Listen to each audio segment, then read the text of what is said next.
Thanks, John. Hi, everybody. I'm Gisa from Well at Sea, and I'm here to be able to discuss the future of health and how we could possibly use best practices with technology. So, to begin, yesterday's discussions and reports published from this year basically show us that the industry pretty much has had a so-so track record when it comes to crew welfare. This year, however, the pandemic posed a serious threat on the maritime, as many have already mentioned. And this is showing us that with continued uncertainty and isolation, the risk of depression, anxiety, fatigue, post traumatic stress, and suicide can continue to rise. Now, these circumstances have made it that access to healthcare and preventive solutions are quite critical to be able to protect the seafarer. And if change doesn't happen, then we will continue threats to human lives at sea. Now, the future of health is shifting as we speak. In the next 10 years, wellness trends predict a proactive use of digital technology. But are we able to keep up, and are we basically willing to? Is the industry ready to transform and invest in long-term proactive solutions?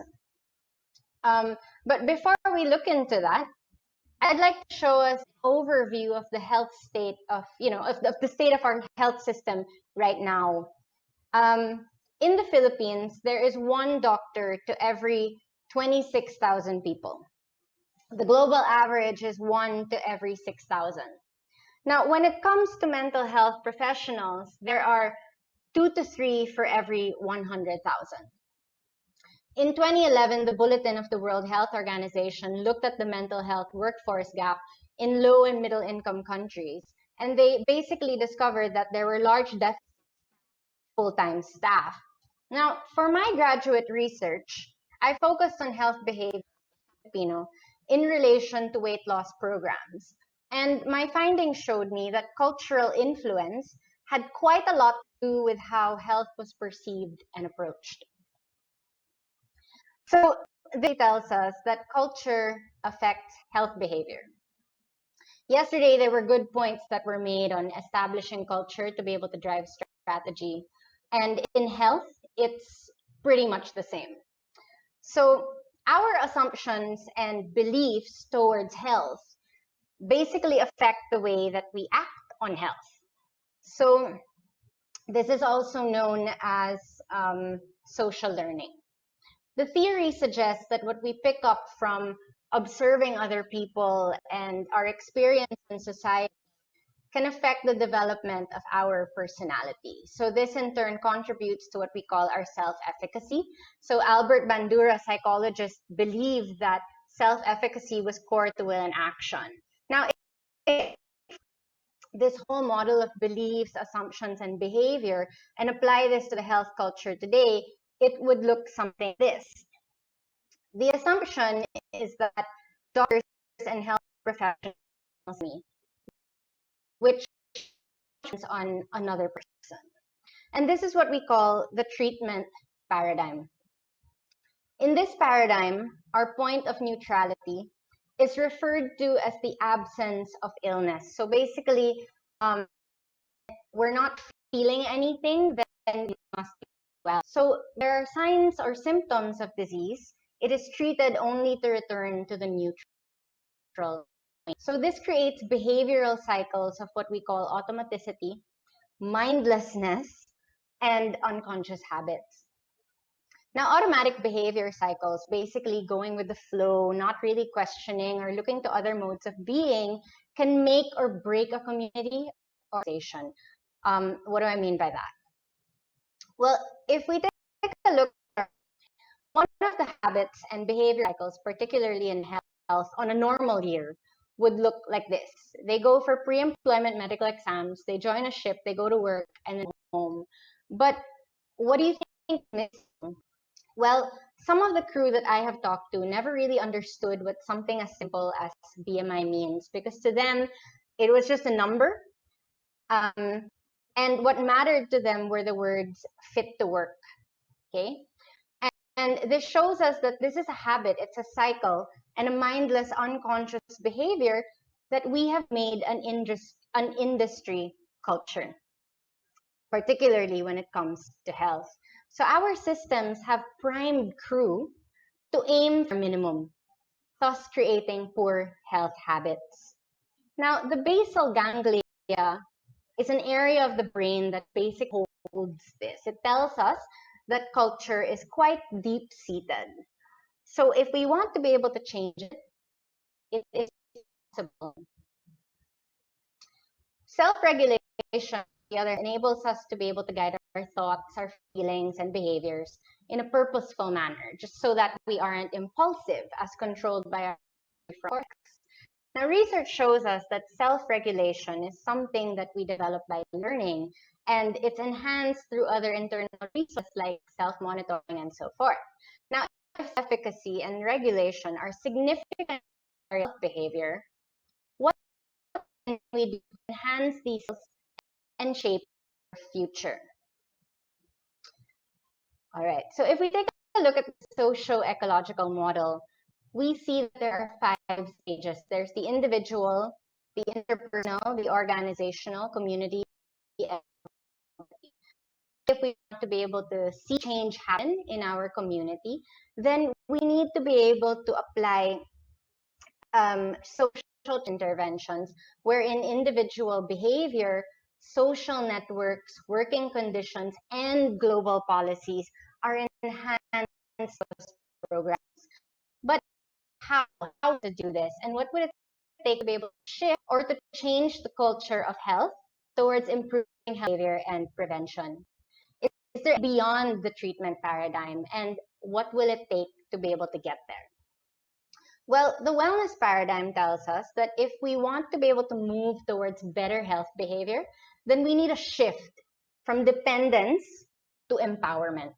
And shifting from external dependency to self-care and responsibility can be done with smart technology.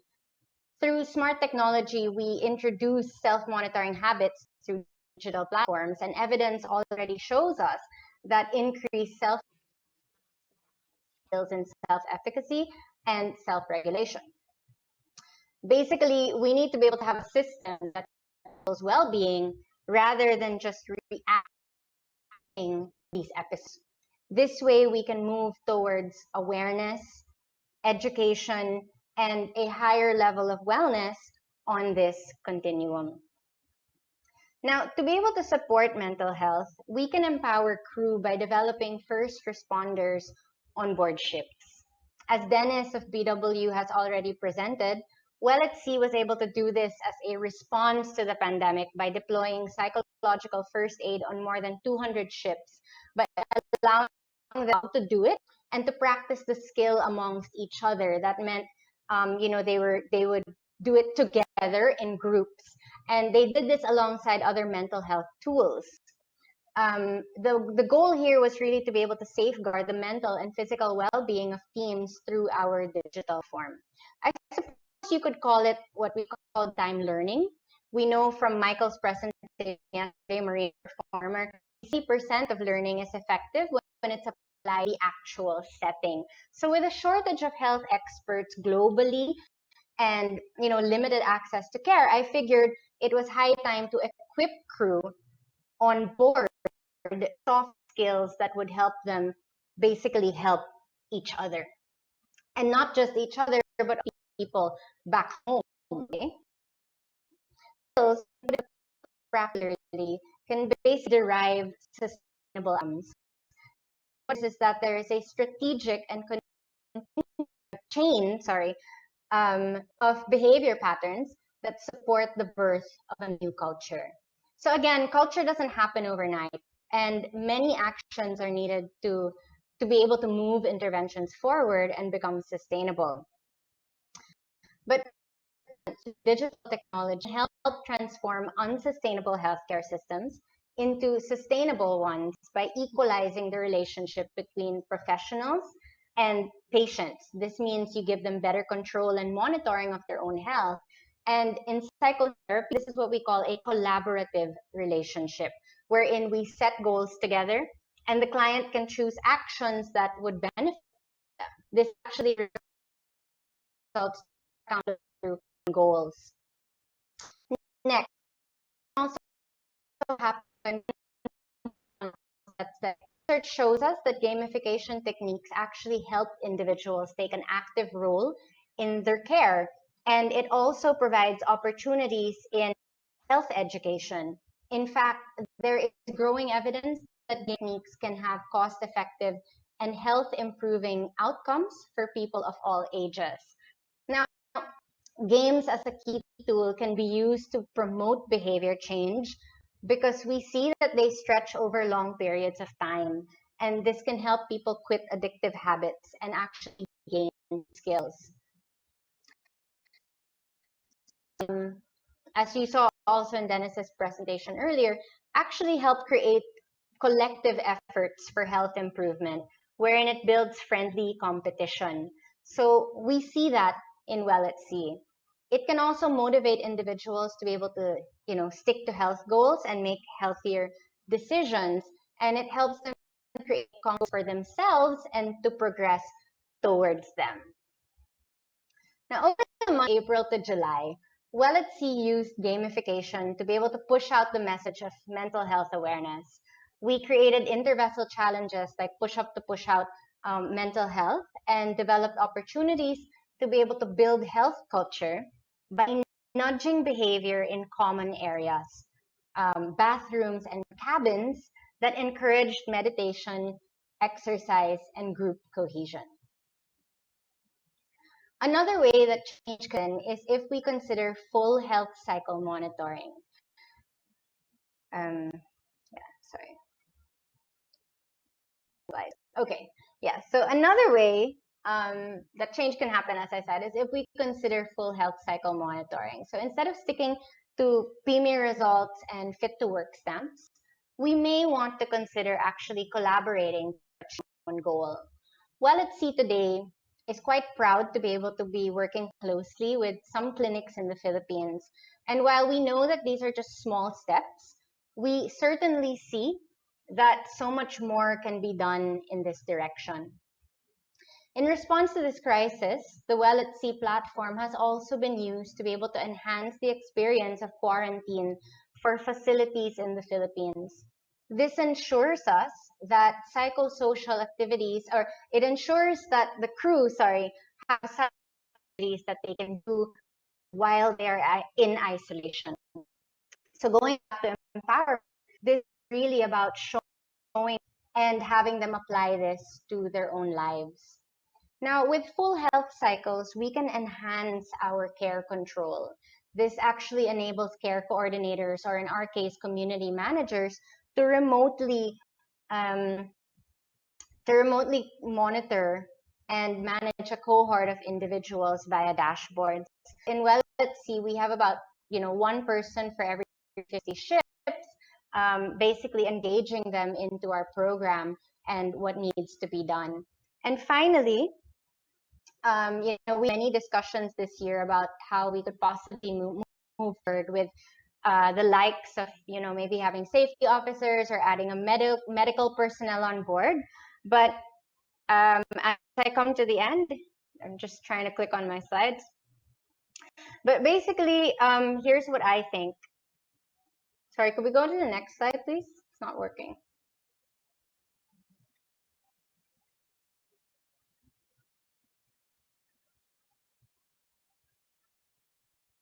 Oh, yeah. So